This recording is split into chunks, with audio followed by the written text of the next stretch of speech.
When the NFL season is all wrapped up and January brings in the playoffs, that's easily one of my favorite times of the entire year. It's the culmination of hundreds of hours of sweat, soreness, injuries, and countless sleepless nights scheming to make your team unpredictable, but simultaneously predict your opponent's every move. It's kind of like a game of real-life chess, but the pieces look something like this. At the end of the day though, no matter how hard a position coach or coordinator works to keep the team humming as a well-oiled machine, football is always going to be the ultimate team sport, and if one man doesn't do their job on any given play, it can flip the momentum entirely and leave the rest of the team trying desperately to catch up. But if you were forced to screw up and cost your team the game, you'd probably want to avoid doing that at a time where it'll end your season right there, and then be all you hear about from pretty much anybody until you make them forget about it, which most people never do. So today, we're going to be taking a look at a few more of the worst individual mistakes in recent NFL history, and what happened to those players that became the bane of an entire fanbase. I did a part 1 to this video a few weeks ago that covered the 2 players that are probably most infamous from recent years, so if you haven't seen that, there will be a link on the screen and down in the description. But this time, we'll be covering 3 players instead of just 2, so the fans of these teams can receive 50% more trauma for the same low price. The rules will be the same as last time though, no full team collapses or chokes from last season. Since training camp is just now starting, there isn't really much to update on any of those just yet.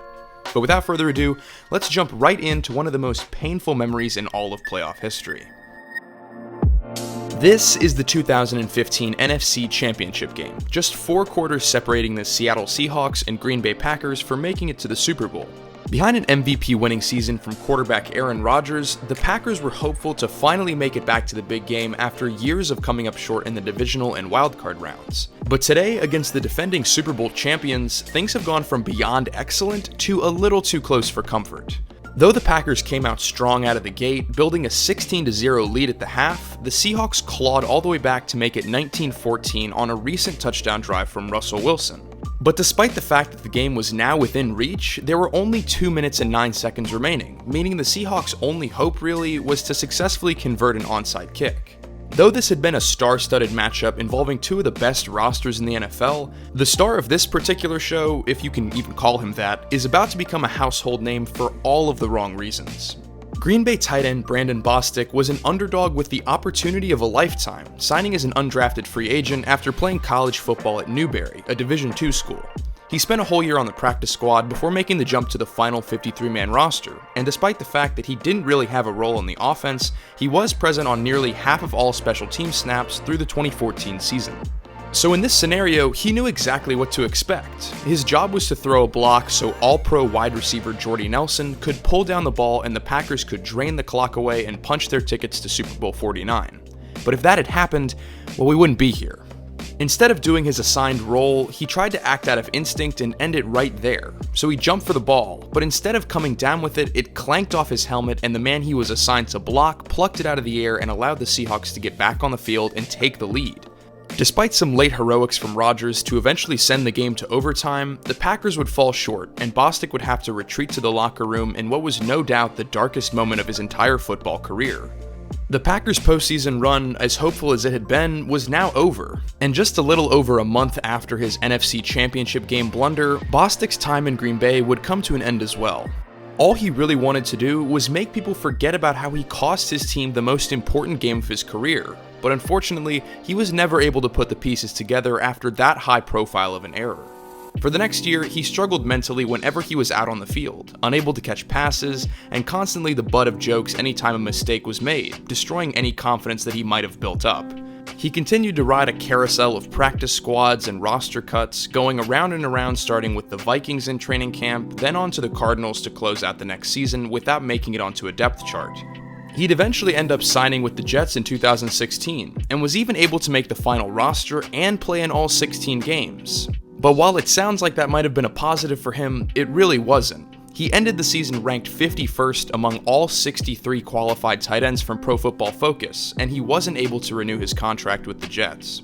He hasn't played a snap in the NFL since that final game of the 2016 season, and now he seems to be mostly out of the public eye, apart from occasionally sending out tweets that have each individual word capitalized, which might be worse than the botched recovery from 4 years ago, if we're being completely honest.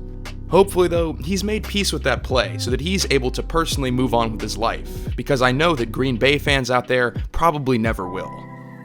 But because that Seahawks-Packers game ended in so much tragedy for cheeseheads, in the spirit of keeping this video perfectly balanced as all things should be, let's time travel back to the year 2004 to remember what is one of the most hilarious acts of instant karma in all of NFL history. Here we are at the start of overtime in the 2004 wildcard matchup between these exact same teams. The only difference is they've got entirely different rosters. At the center of this Seahawks team is Matt Hasselbeck, who even in 2004 had already been in the NFL for a full 6 seasons. Despite some early struggles in his career, he'd become the unquestioned leader of Seattle's offense, helping the team go 10-6 to clinch a wildcard spot while going undefeated at home for the first time in franchise history. And now, he was just one touchdown away from taking down Brett Favre's Packers at Lambeau, so the confidence was oozing from his veins as he ran out to call the coin toss at the start of overtime. What happened next would go down in NFL history, but probably not for the reason Hasselbeck intended. Seattle has won the toss. We won the ball, we're going to score. Turn around. Oh boy. How about that from Matt? Seattle's won the toss. We'll receive. The Seahawks' first possession ended in a punt, but after getting the ball back again for a second try to end the game, he did just what he said he would. Takes the snap, short drop, quick throw, left side, intercepted! Down the right side! Going down the right sideline to the end zone! It is out!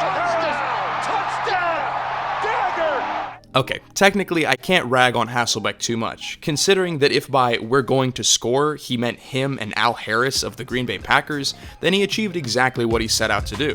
But considering his postseason ended on that one throw, something tells me he didn't quite have that in mind. So lots of people know that Hasselbeck had a storied and very long career in the NFL, but where did it carry him to? Well, since he played another 12 years, and I don't want this video to be 45 minutes long, let's make this short and sweet, like, say, Antonio Brown's time with the Bills. Hasselbeck would end up remaining with the Seahawks until the 2011 season, and in that time he grew to become a franchise legend, leading the team to 5 playoff appearances and the first ever Super Bowl berth in franchise history, where they'd fall to the Pittsburgh Steelers and also in part to the referees. But nevertheless, Hasselbeck would surprisingly move on from his successful tenure with Seattle following the 2011 lockout and sign with the Tennessee Titans in order to mentor young draft pick Jake Locker. But once Locker became the full-time starter for Tennessee, as short-lived as that might have been, the team moved on from Hasselbeck and he signed with the Indianapolis Colts in order to become the backup for Andrew Luck. He played in Luck's absence off and on until his retirement in 2015, but looking back now, it certainly makes me wonder what other success he could have had if he had been able to renegotiate his contract and remain a starter on Pete Carroll's Seahawks. In life after the NFL, he's now working as an analyst on ESPN. You might have seen him on Sunday Countdown or occasional game broadcasts, so he's definitely managed to have a great career overall, even though he might have made a fool of himself in his very first playoff game. Since Hasselbeck was able to overcome that playoff blunder in order to have a successful career and eventually get into broadcasting, let's take a look at our last player, who happened to have a pretty similar career arc. This, who you probably recognize already, is Tony Romo, and he's playing in his first playoff game as starting quarterback for the Dallas Cowboys. For all intents and purposes, this has definitely been Romo's breakout year. He went undrafted coming out of Eastern Illinois and spent his first 2 seasons holding place kicks for the special teams unit. Due to struggles from starting quarterback Drew Bledsoe though, Romo was given an opportunity to lead the team in Week 8, and he didn't look back once the reins of the offense were in his hands. That 2006 campaign was really something special, leading the team to wins in 5 of his first 6 games as a starter, earning him a Pro Bowl nod for his 2,900 yards and 19 touchdowns in the process. That was good for 7th most yards in the whole NFC, despite the fact that he'd only had a limited 10-game run as the starter.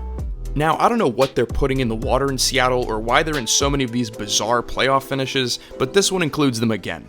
It's the wildcard round, and it's been a really great game up to this point with 7 different lead changes in a 20-21 slugfest during a cold winter night in Seattle. With the clock winding down, the Cowboys have a chance to win it, and by chance, I mean all they have to do is kick a 19-yard field goal and then hold on for 1 more minute to advance to the next round. But what would happen instead would have far greater consequences to Romo's career than just being forced to exit the playoffs. 19-yard field goal attempt.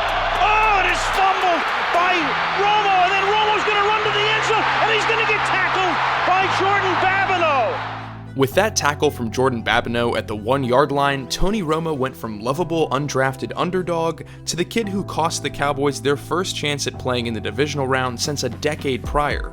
Legendary coach Bill Parcells would end up retiring after that season, and from that point on, Romo had to contend with both developing a legacy as a choker, and everyone else in the NFL despising him for the mere fact that he played for the Cowboys, so it was really a double whammy. He went on to have a checkered career in his 14 seasons with Dallas, putting up elite numbers year after year, but constantly coming up short in the biggest moments, often throwing inopportune picks, or failing to deliver when the lights were brightest. His 34,183 total yards rank 32nd all-time as of right now, but his only 2 playoff wins through 14 years remain as the biggest knock against him.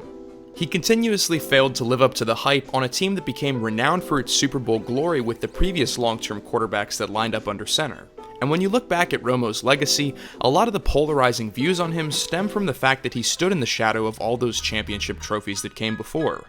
In the end though, that lack of critical wins buried his career, despite the fact that coming out of college, he was never supposed to even be a starter in the first place, let alone a decade-long face of the Cowboys that people would become so passionate in either defending or tearing down. Despite the contentious debate that followed his retirement in 2017, there's one thing that really isn't in question. Once he left the league, it became clear that this man was seriously made to commentate football. Pretty much immediately, he took up a job as the lead color analyst for CBS, and using his prior knowledge of situational formations and offensive tendencies, he's quickly become known as a psychic when it comes to predicting play calls before they happen. Croc's not outside. You got to chip with him, and throw to Edelman over the middle of the field. Pass down the middle. Caught. Edelman holds on. His enthusiasm in the booth has become a welcome addition for those of us who have had to listen to Joe Buck for years and years and years now. And Vick. His third interception. Tipped into the arms of Polamalu. So there you have it, 3 more of the most heart-wrenching finishes in NFL playoff history.